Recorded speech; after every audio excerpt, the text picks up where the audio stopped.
ஆண்டவராகிய இயேசு கிறிஸ்துவின் இனிய நாமத்தில் விசன் ஆஃப் ரிவைவல் ஊழியங்களின் சார்பாக உங்கள் யாவரையும் இந்த நிகழ்ச்சிக்கு அன்போடு கூட வரவேற்கிறேன், வாழ்த்துகிறேன். இந்த நாளிலே தாம் தியானம் பண்ணும்படியாக எடுத்துக்கொண்ட வேத பகுதி லேவியராகமம் 20ஆம் அதிகாரம், அதிலே 8வது வசனம். என் கட்டளைகளை கைக்கொண்டு நடவுங்கள், நான் உங்களை பரிசுத்தமாக்குகிற கர்த்தர். 7வது வசனத்திலே, அதுக்கு முந்தின வசனத்திலே நாம் பார்க்கும் பொழுது, ஆதலால் நீங்கள் உங்களை பரிசுத்தப்படுத்தி பரிசுத்தராயிருங்கள், நான் உங்கள் தேவனாகிய கர்த்தர். பரிசுத்தத்தை குறித்து இந்த இடத்திலே குறிப்பிடப்பட்டிருக்கிறது. நம்முடைய தேவனுக்கு அநேக நாமங்கள் வேதத்திலே, அவர் என்னென்ன முறையிலே செயல்பட்டார் என்கிற நிலையிலே அவருடைய நாமத்தை வித்தியாசமாய் வேதத்திலே பல இடங்களிலே நாம் பார்க்கிறோம். அதில் ஒரு பிரதானமான தேவனுடைய குணாதிசயங்கள், அவர் செயல்படுகிற அநேக காரியங்களை அவர் செய்கிறார். அதில் மிக மிக பிரதானமான காரியம் பரிசுத்தமாக்குகிற கர்த்தர். நம்முடைய தேவன், நம்முடைய கர்த்தர் நம்மை பரிசுத்தமாக்குகிற கர்த்தர். பரிசுத்தமாக்குகிற கர்த்தர்.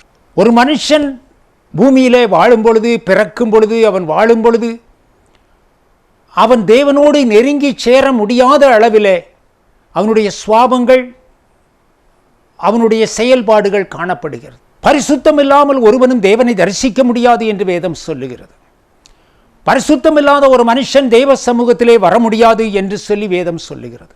அப்படி தேவ சமூகத்திலே ஒரு மனுஷன், ஒரு பாவியான மனுஷன், அநேக பாவிகள் ஆண்டவராகிய இயேசு கிறிஸ்துவின் நாட்களிலே அவருடைய பாதத்தில் வந்து விழுந்தார்கள். முதலாவது கர்த்தர் செய்த காரியம் அவர்களை பரிசுத்தப்படுத்தினார். தேவனை ஒருவன் நெருங்கி சேரும் பொழுது முதலாவது தேவன் அவர்களை பரிசுத்தப்படுத்துகிறார். அதுக்கப்புறம் தான் அவர்களோடு அந்த உறவு கண்டினியூ ஆகுது, ஸ்டார்ட் ஆகுது. அப்போ பரிசுத்தம் இல்லாமல் தேவ சமூகத்திலே யாரும் நிற்க முடியாது. நான் உங்களை பரிசுத்தமாக்குகிற கர்த்தர் என்று தன்னை குறித்து தேவன் சொல்லுகிறார். உலகத்திலே அநேக தெய்வங்கள் உண்டு, அநேக நம்பிக்கைகள் உண்டு, அநேக கர்த்தாக்கள் என்று ஜனங்கள் நம்புகிற காரியங்கள் உண்டு. ஆனால் ஒரே ஒரு தேவன் நம்மை பரிசுத்தமாக்குகிற கர்த்தர். இவருடைய பிரதான செயல்பாடுகளிலே பிரதானமானது பரிசுத்தமாக்குகிற தேவன். ஒரு மனுஷன் தன்னைத்தான் சுத்திகரிக்க முடியாது, பாவத்திலிருந்து விடுதலையாக முடியாது. ஒருவேளை சன்மார்க்கனாய் அவன் வாழ்ந்து, நான் யாருக்கும் எந்த துரோகமும் செய்யவில்லை, நான் சரியாத்தான் இருக்கிறேன் என்று சொல்லிக் கொண்டாலும் இன்னும் அநேக காரியங்கள் அவனிடத்திலே மறைந்திருக்கும். அதை அவன் உணர முடியாது. சில காரியங்கள் உணர்த்தப்படும், சில காரியங்கள் உணர்த்தப்படாது. அவர்கள் செய்கிறது அவர்களுக்கு சரியாக இருக்கும். சில காரியங்களிலே அவர்கள் சரியாய் நடப்பார்கள், சில காரியங்களிலே தவறாய் நடப்பார்கள். ஆனால் அது அவர்களுக்கு தவறு என்று தெரியாது. எது எப்படி இருந்தாலும் சரி, அரசாங்கத்திலே சில சட்டம் போடப்பட்டிருக்கிறது. ஒவ்வொரு கவர்மெண்ட்டுக்கும் ஒரு சட்டம் இருக்கிறது. இது குற்றம், இது செய்யக்கூடாது, இது தப்பு, இது சட்டத்தை மீறுகிற காரியம் என்று சொல்லி அநேக சட்டங்கள் ஒரு தேசத்திலே இயற்றப்படுகிறது. அப்போ நம்ம நீதிமானாக இருந்தாலும், நம்ம நல்லவங்களாக இருந்தாலும், அந்த சட்டத்தை மீறும் பொழுது நம்ம குற்றவாளியாய் தீர்க்கப்படுகிறோம். அதே போல தான் இந்த தேவ சமூகத்திலே பரலோக ராஜ்யத்திற்கு என்று ஒரு சட்டம் இருக்கிறது. எது சரி எது தப்பு என்று நாம் தீர்மானிக்க முடியாது, அது கர்த்தர் தான் தீர்மானிக்கிறார். ஆகையினாலே நம்மை அவர் ஆழமாய் கவனிக்கும் பொழுது, இருதயங்களையும் உள்ளிந்திரியங்களையும் ஆராய்ந்து அறிகிற தேவன் நமக்குள்ளே ஊடுருவி பார்த்து என்னென்ன காரியங்களிலே நாம் சரியில்லை என்பதை கண்டு அதை சுத்திகரிக்கும் பொழுது ஒரு மனுஷன் நீதிமானாய் மாற்றப்படுகிறான். அப்பொழுதுதான் அவன் தேவ சமூகத்திலே, தேவனுடைய பார்வையிலே அவன் நீதிமான். ஆகையினால் என்னை கேட்கிற பிரியமானவர்களே, தேவனாகிய கர்த்தருடைய செயல்பாடுகளிலே பிரதானமான ஒரு செயல்பாடு, நான் உங்களை பரிசுத்தமாக்குகிற கர்த்தர். அவர் பரிசுத்தப்படுத்துகிறார். சுத்திகரிக்கப்பட வேண்டும் என்று விருப்பம் உள்ளவர்கள், வாஞ்சை உள்ளவர்கள் அவருடைய சமூகத்திலே வந்து அவருடைய பாதத்தில் விழுந்தால் அவர் அவர்களை பரிசுத்தப்படுத்த சித்தமுள்ளவராய் இருக்கிறார். கழுவி சுத்திகரிக்கிறார். பாவியான மனுஷனை நீதிமானாய் மாற்றுகிறார். இதுதான் தேவன் செய்கிற பிரதானமான காரியம். முதலாவது ஒரு மனுஷனை தெரிந்து கொள்ளும் பொழுது முதலாவது அவனுக்குள்ளே செய்ய ஆரம்பிக்கிற காரியம் இந்த சுத்திகரிப்பு. அந்த மனுஷனை சுத்திகரித்து பரிசுத்தப்படுத்துகிறார். இதுதான் கர்த்தர் செய்கிற காரியம். நான் உங்களை பரிசுத்தமாக்குகிற கர்த்தர், யெகோவா மெக்காதீஸ் என்று அவருக்கு நாமம் கொடுக்கப்பட்டிருக்கிறது. என்னை கேட்கிற பிரியமானவர்களே, நாம் பல்வேறு சூழ்நிலைகளிலே நாம் பிறக்கிறோம், பல்வேறு சூழ்நிலைகளிலே நாம் வாழ்கிறோம். சில காரியங்கள் நம்முடைய சூழ்நிலைகள் நிமித்தமாய் நம்ம செய்கிறோம். சில வேளைகளிலே சில தவறுகள் செய்ய வேண்டிய சூழ்நிலைக்கு வரும்பொழுது நாம் தவறுகிறோம். இப்படி அநேக காரியங்களிலே நாம் தவறுகிறோம். ஆகையினாலே தேவனுடைய துணை இல்லாமல், அவருடைய கிரியை இல்லாமல் ஒரு மனுஷன் நானாகவே பரிசுத்தமாய் வாழ்ந்துவிட முடியும் என்று நினைத்தால் அது முடியாத காரியம். அது தேவன் செய்கிற காரியம். கர்த்தருடைய சமூகத்திலே விண்ணப்பம் பண்ணி அந்த பரிசுத்தத்தை நாம் பெற்றுக்கொள்ள வேண்டும். சாலமோனுடைய தந்தையாகிய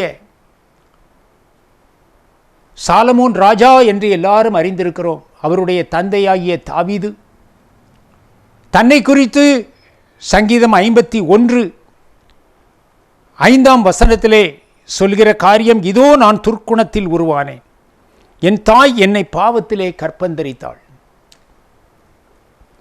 நான் துர்க்குணத்திலே உருவானேன், என் தாய் என்னை பாவத்தில் கற்பந்தரித்தாள். நான் பிறக்கும்போதே பாவியாக தான் பிறந்தேன். என் குணம் நல்ல குணம் இல்லை, எனக்குள்ளே துர்க்குணங்கள் நிறைய இருக்கிறது. நம்ம ஒவ்வொருவருக்குள்ளும் துர்க்குணங்களும் இருக்கிறது, நற்குணங்களும் இருக்கிறது. நம்ம நற்குணங்களை முதல்ல யோசிப்போம். நம்மை குறித்த நற்குணங்கள், நம்மிடத்தில் இருக்கிற நற்குணங்களை நாம் அறிந்திருக்கிறோம். ஆனால் துர்க்குணங்களை சில வேளைகளில் அறியாமல் போயிடும். மனிதனாக பிறக்கும் பொழுது, ஒரு மனுஷன் என்று எடுத்துக்கொள்ளும் பொழுது, அவனிடத்தில் நன்மையும் தீமையும் இருக்கிறது, நற்குணமும் இருக்கிறது, துர்க்குணமும் இருக்கிறது. 2 சைடு இருக்குது ஒவ்வொரு மனுஷனுக்கும். அப்போ அவைகள் சில வேளைகளிலே நம்முடைய கண்களுக்கு மறைவாக இருக்கும். இந்த தாவீது ராஜா பெரிய ராஜாவாக இருந்தும் அவர் தேவ சமூகத்திலே இப்படியாய் விண்ணப்பம் பண்ணுகிறதை பார்க்கிறோம். இப்போ வேதத்தில் நம்ம பார்க்கிற அநேக காரியங்கள் தேவ சமூகத்திலே தன்னை நீதிமான் என்று சொல்கிறவர்களை தேவன் அங்கீகரிக்கிறதில்லை. தேவ சமூகத்திலே வரும்பொழுது ஆயக்காரன் பரிசேயனை குறித்து நம்ம பார்க்கிறோம். ஓமையிலே ஆயக்காரன் தன்னுடைய குற்றங்களை உணர்ந்து தேவ சமூகத்திலே நின்றான். ஆண்டவர்கிட்ட ஒரு விண்ணப்பம் பண்ணின, ஆண்டவரே பாவியாகிய என்னை நினைத்தார். இவன் செய்த நீதி நியாயங்களை குறித்து அவன் தேவ சமூகத்திலே அறிக்கையிட்டான். என்னை கேட்கிற பிரியமானவர்களே, உண்மையாகவே ஒரு மனுஷன் தேவ பிரசன்னத்திற்குள்ளே வந்தால், அந்த தேவ பிரசன்னம் அவனுக்குள்ளே வந்தால், அல்லது தேவனுடைய பிரசன்னத்தில் இருக்கிறோம் என்று உணர்ச்சி வசப்பட்டு வருகிறது அல்ல, உண்மையாகவே தேவனுடைய சமூகத்துக்குள்ளே ஒருவன் பிரவேசிக்கும் பொழுது, அந்த அனுபவத்துக்குள்ளே, இந்த மகிமைக்குள்ளே பிரவேசிக்கும் பொழுது, ஆண்டவருடைய மகிமை அல்லது பிரசன்னம் அவனுக்குள்ளே இறங்கும் பொழுது, முதலாவது அவனுக்கு உணர்த்தப்படுகிற காரியம், நான் பாவி. ஏனென்றால் தேவனுடைய பரிசுத்தத்துக்கு முன்பாக, அவருடைய நீதிக்கு முன்பாக ஒரு மனுஷனும் நீதிமான் அல்ல. ஏசாயா என்கிற தீர்க்கதரிசி, அவனுக்கு தேவன் தரிசனமாய் தன்னை காண்பித்த பொழுது, தேவ சிங்காசனத்தை அவன் பார்த்த பொழுது, அவன் கண்ணீர் விட்டு கதறி, நான் பாவியான மனுஷன் என்று சொல்லி நம்ம பார்க்கிறோம். ஒரு பரிசுத்தவான், அவன் ஒரு பரிசுத்தவான். தேவ சமூகத்தில் நிற்கும் பொழுது தன்னை பாவியாக நினைக்க. ஏன்னா அவருடைய பரிசுத்தத்துக்கு முன்பாக ஒருவனும் நீதிமானாக இருக்க முடியாது. அந்த முதலாவது நமக்கு வருகிற உணர்வு, அந்த பாவ உணர்வு, தேவனுக்கு நெருங்கி சேரும் பொழுது ஒரு மனுஷனுக்கு வருகிற உணர்வு பாவ உணர்வு. அதை பரிசுத்த ஆவியானவர் செய்கிறார். அந்த தேவ பிரசன்னத்துக்குள்ள ஒரு மனுஷன் வர வர அவனுக்கு அவனுடைய தகுதியின்மை அவனுக்கு உணர்த்தப்படுகிறது.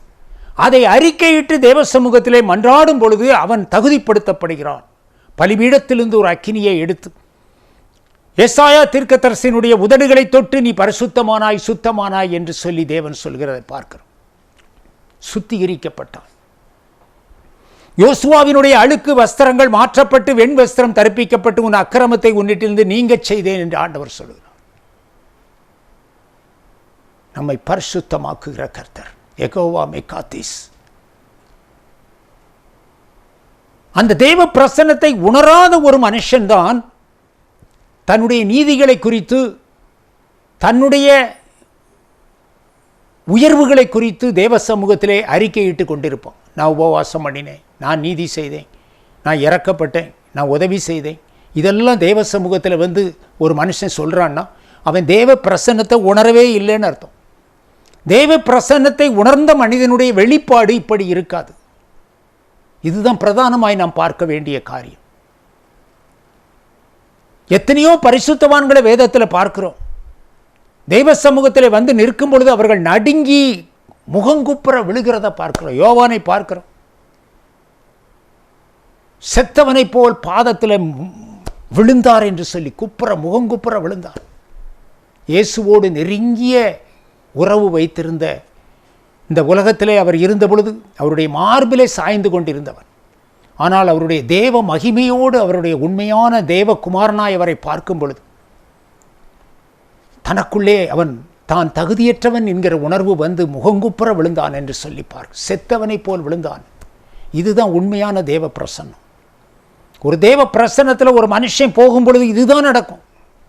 முதலாவது இதைத்தான் ஆண்டவர் செய்கிறார். அதுதான் அவர் யெகோவா மெக்காத்திஸ், பரிசுத்தமாக்குகிற கர்த்தர்.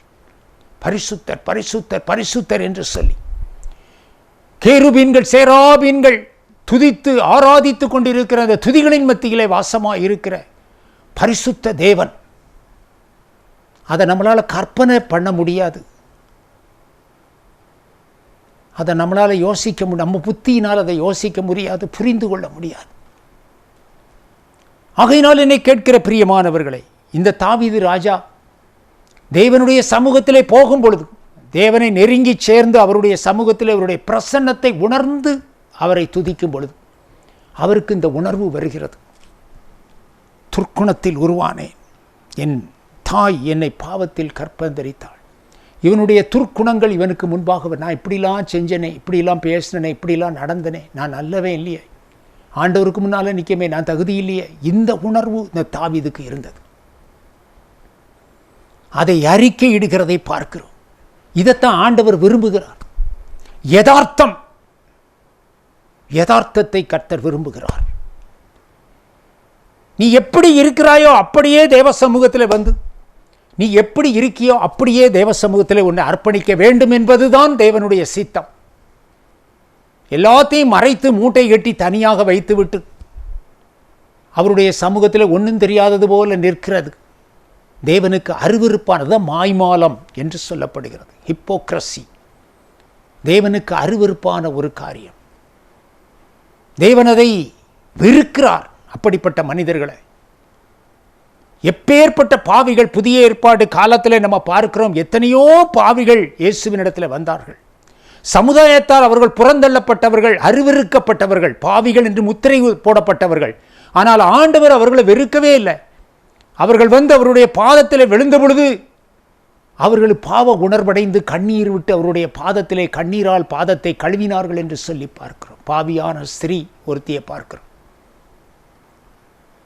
பாவிகளோடு விருந்து உண்டார், பாவிகள் வீட்டுக்கு போனார். இவர் போன இடத்திலெல்லாம் ரட்சிப்பு உண்டானது. ஒரு பாவ உணர்வு அவர்களுக்குள்ளே வந்தது. எதெல்லாம் தப்பு, எதெல்லாம் நம்ம செஞ்சிருக்கோம், அதை அவ்வளத்தையும் டக்குன்னு அறிக்கையிட்டாங்க. சுத்திகரிக்கப்பட்டார்கள். இதுதான் நடந்தது. சக்கேயுவை போய் பார்த்தார். சக்கேயுவே கீழே இறங்கி வா, உடைய வீட்டில் நான் தங்கணும்னார். வீட்டுக்குள்ளே என்டர் பண்ண உடனே சக்கேயுக்குள்ள பாவ உணர்வு. நம்ம இதெல்லாம் தப்பு, நம்ம இப்படிலாம் செஞ்சிட்டோம், இப்படிலாம், இவர் பரிசுத்தமுள்ள தேவன், இவர் நமக்கு தேவகுமாரன் நம்ம வீட்டுக்கு வந்திருக்கார், நம்ம இப்படிலாம் செஞ்சிட்டோமே, நம்ம இவருக்கு முன்னால் தகுதி, அதை உணர்ந்து அவன் மனதிற்குள்ளே உணர்ந்த நேரத்தில் கர்த்தர் சொன்னார், இந்த வீட்டிற்கு ரட்சிப்பு வந்தது. அவன் பிராயச்சித்தம் செய்ய அர்ப்பணித்தான். யார் யார்கிட்டையெல்லாம் ஏமாற்றி பிடுங்கணும் அதெல்லாம் 4 மடங்காக திரும்ப கொடுத்துருது. நான் அநியாயம் பண்ணி சம்பாதிச்ச துட்டெல்லாம் ஏழைகளுக்கு கொடுத்துருது. இதுதான் பிராயச்சித்தம். உண்மையாய் உணர்ந்த உணர்வு, உண்மையான பாவ உணர்வு இருதயத்தில் குத்தப்பட்டு உடனடியாக அந்த ஆக்ஷன். எதை பற்றியும் யோசிக்கலை. காசுன்னு சேர்த்தவன் இந்த அன்னைக்கு காசை பற்றி யோசிக்கலை. தேவ சமூகத்திலே இயேசுவினிடத்திலே அறிக்கையிட்டான் என்று பார்க்கிறோம். சுத்திகரிக்கப்பட்டான், நீதிமானாய் மாற்றப்பட்டான்.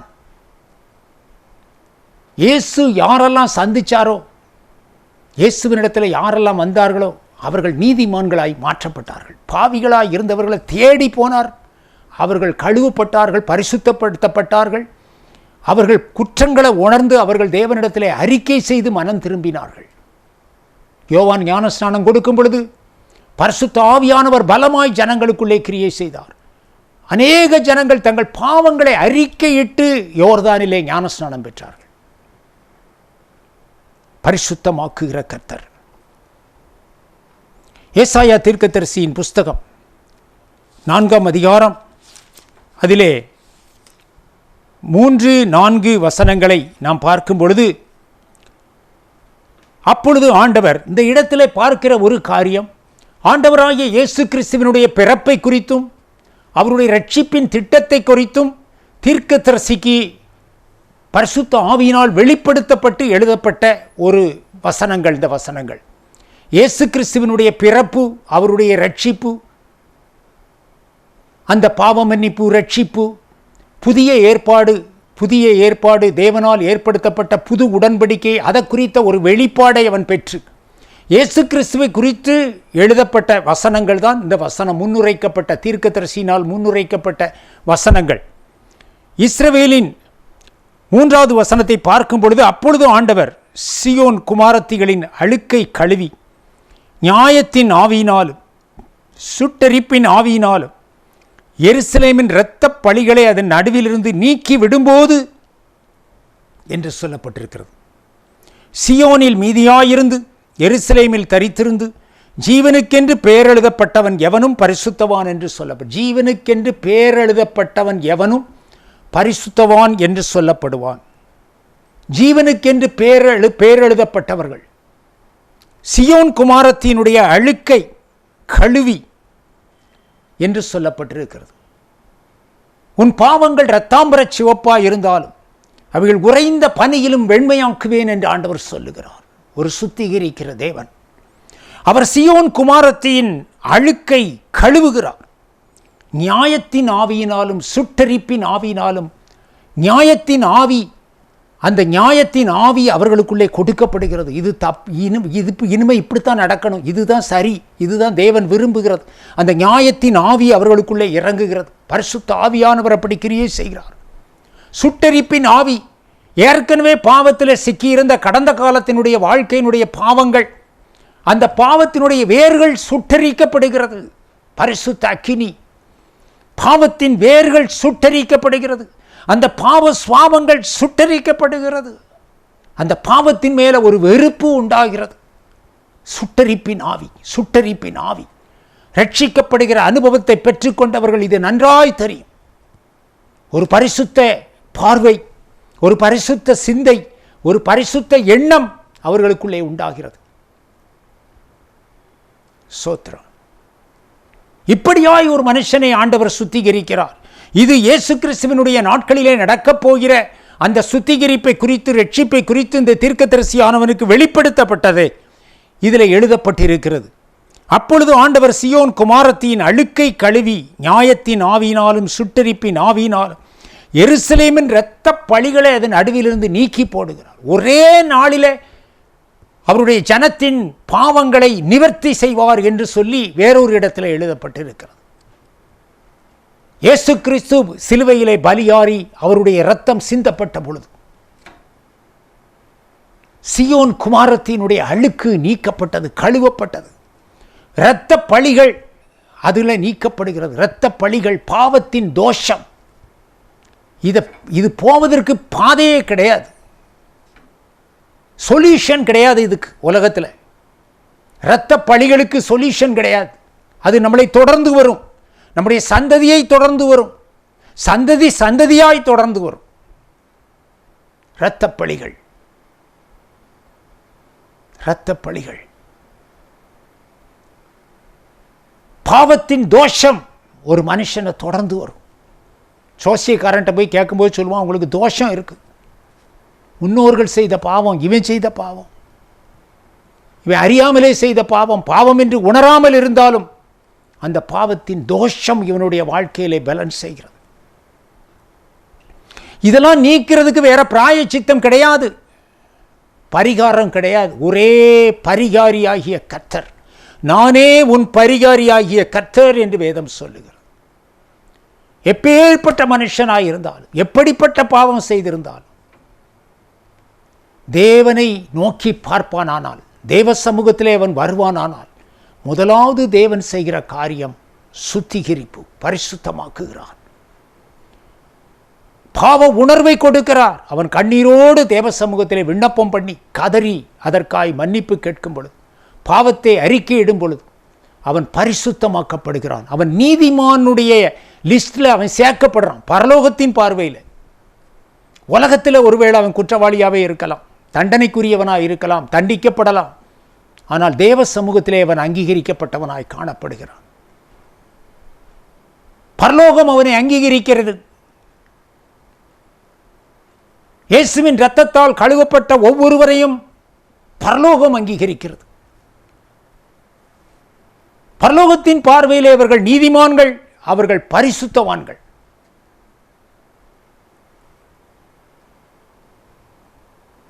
ஒன்று யோவானில் சொல்லப்படுகிறது, நம்முடைய பாவங்களை அறிக்கையிட்டால் என்று சொல்லப்படுகிறது. அப்ப அறிக்கையிடும் பொழுது அது சுத்திகரிக்கப்படுகிறது.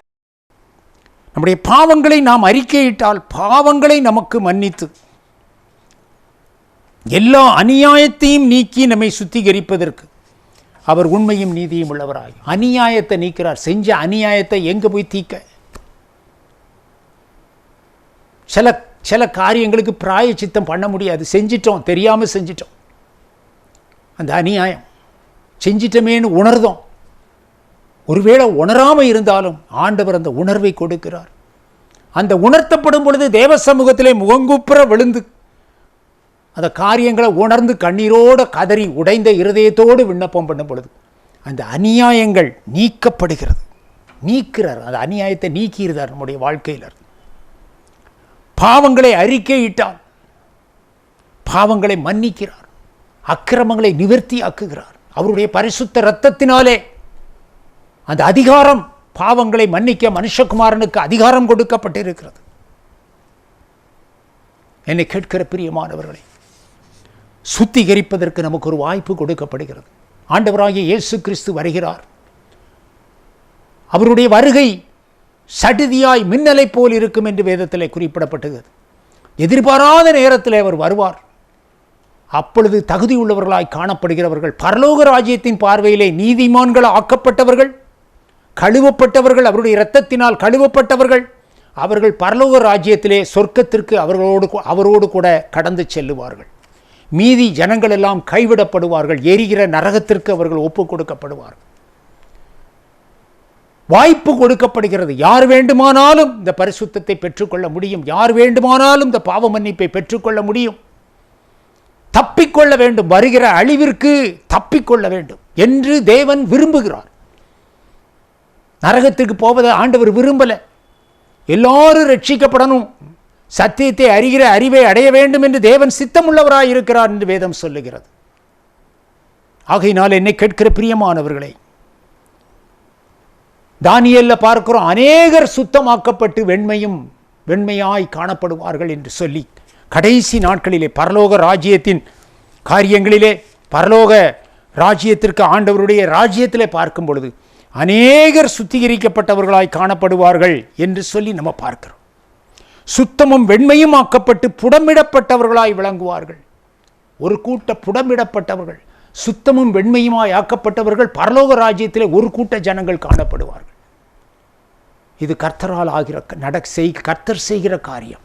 நம்மை தாழ்த்தி தேவ சமூகத்திலே ஒப்பு கொடுப்போம்.